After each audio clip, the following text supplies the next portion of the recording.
WYMT Mountain News Weekend Edition. Good evening, I'm Macy Marie. A physical therapy business in Pineville had their grand opening today in their new building. It's a chance to help raise scholarship money for kids in the local area. WYMT's Lauren McCourt talked to the owners about what giving back like this means to them.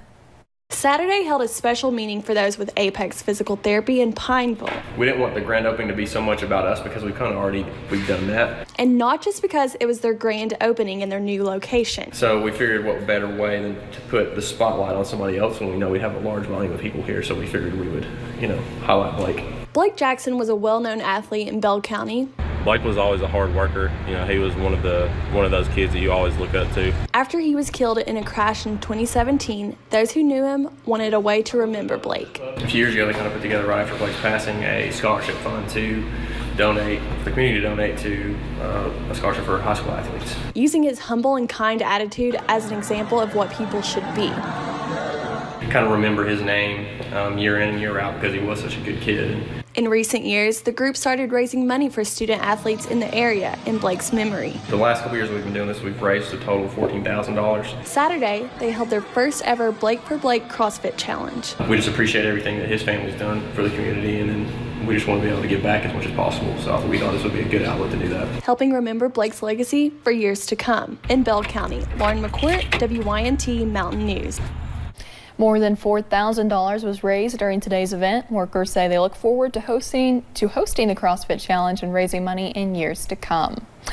Firefighters with the Manchester Fire Department were dispatched to 3 fires at the same property within 2 days. They first arrived at a home on Curry Branch Road off Kentucky 80 on Friday morning. They put out a fire to an outbuilding there.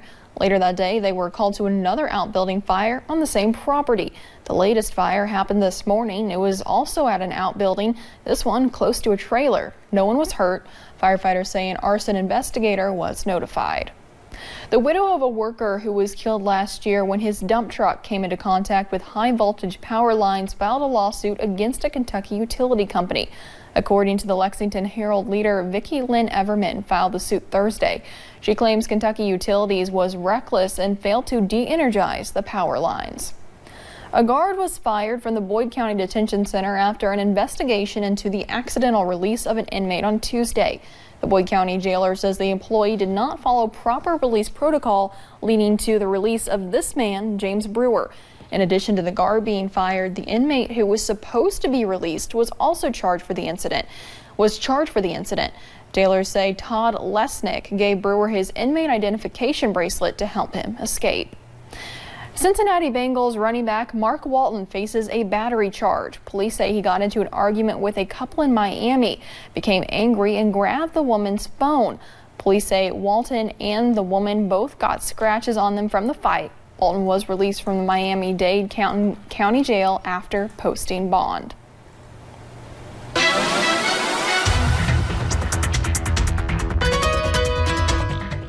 Well, we started out this morning a little bit chilly and a little snowy for some, but really we've hung on to those clouds all day and we've seen all the snow melt here in eastern Kentucky. You'll notice here on the WYMT camera just outside of the studio, those clouds still taking over the mountains. Bad news is we're going to see that continue. Good news is, though, we'll be dry heading into tonight.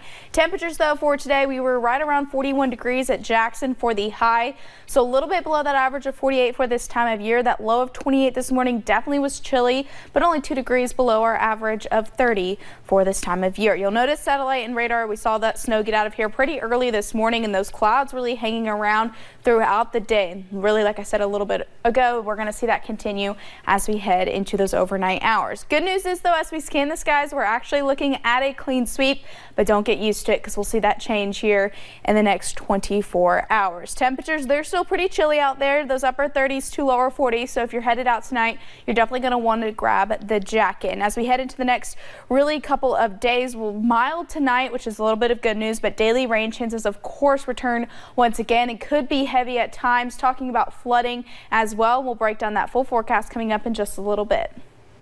All right, thank you, Paige. Governor Matt Bevin ordered flags to be at half-staff on Monday in honor of a Kentucky soldier who died in Syria.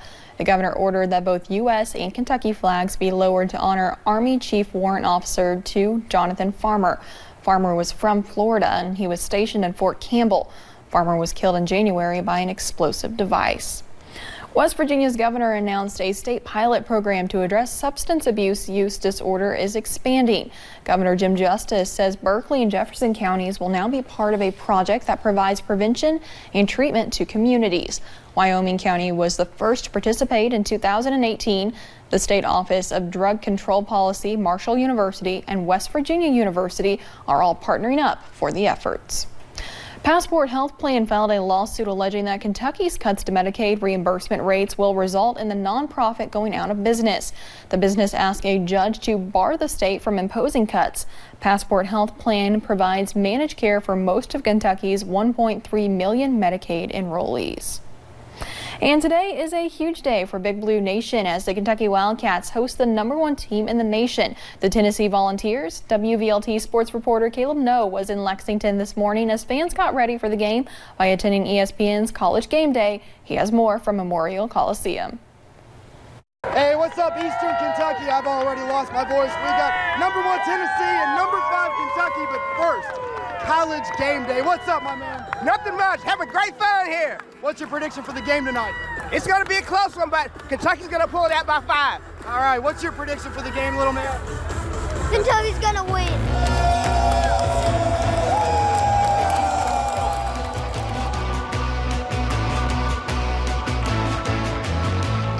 Y'all didn't bring a sign. We brought a lot of enthusiasm. Yeah, we brought excitement and enthusiasm. So you got a sign here that says Smokey has fleas. How do we know? They're just terrible. UK 17 Final Fours, Western Kentucky University 1, Tennessee 0.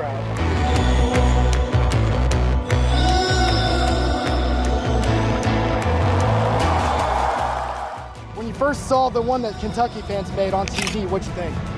You know, I didn't expect anything less. So I knew game day was coming on Saturday, so I figured this would be the perfect opportunity to put it on a sign. I don't know, I just hate Tennessee, man. They low down. They're dirty, they're some snitches. Well, we're always on top, Big Blue Nation. The top's looking a little rocky so far. We got to knock them down tonight. Oh, Tennessee. I just don't know how you wear that ugly orange. That's just terrible. It looks terrible. What's your prediction for the game tonight? Cats are going to take it home.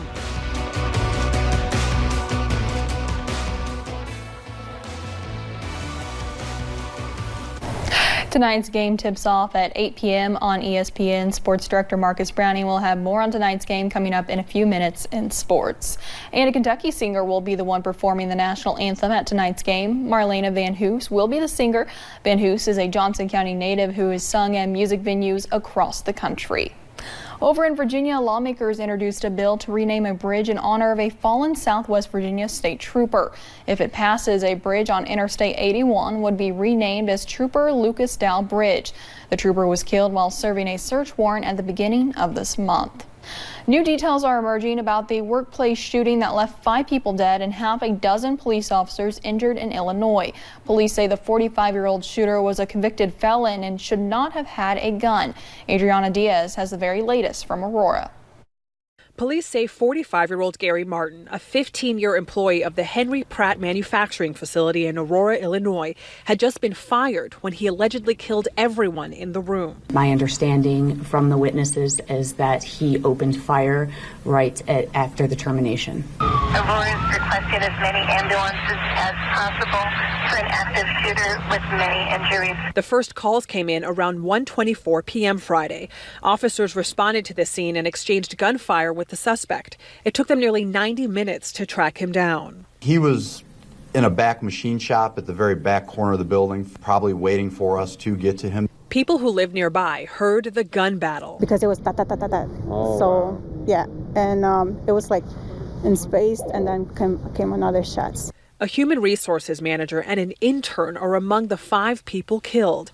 5 police officers were wounded and another received minor injuries. Police say the suspect was a convicted felon, making him ineligible to own a gun. Investigators are now trying to figure out how he slipped through the cracks. Absolutely, he was not supposed to be in possession of a firearm. The plant remains closed as the community grieves the lives shattered in another act of gun violence. Adriana Diaz, CBS News, Aurora, Illinois. Police say Martin used a .40 caliber Smith & Wesson handgun with a laser to carry out that workplace massacre. At least one U.S. military plane loaded with humanitarian aid has landed on Venezuela's border with Colombia. The plane brought basic goods such as nutritional biscuits, toothpaste, toothbrushes, and other basic commodities that are not available to Venezuelans. Venezuela's president was blocking foreign aid following weeks of violent protests that erupted around the country.